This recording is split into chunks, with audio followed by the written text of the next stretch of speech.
uh, Saber Bhatia and Jack Smith launched what was then call it Hotmail, with the letters being a reference to HTML. It was the first web-based email system, and suddenly email was available to anybody who had access to the internet. That did not just mean people who had home computers that were internet right.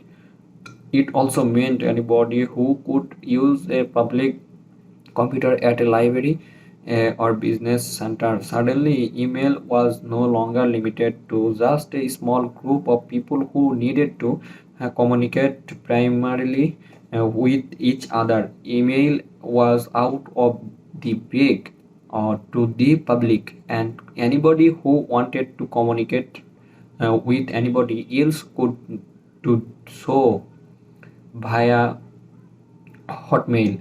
Not surprisingly, people loved uh, the service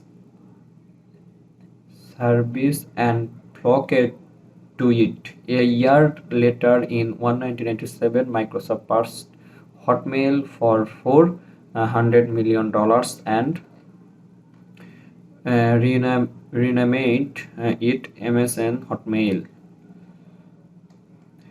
Today, Hotmail is still technically the largest web-based email service in terms of raw users, according to the most recent Comscore's data, August of 2010. Hotmail is reported to have 364 million users. Yahoo Mail is the second largest with a reported 280 million users, and Google Gmail is third with 191 million users. The birth of email marketing.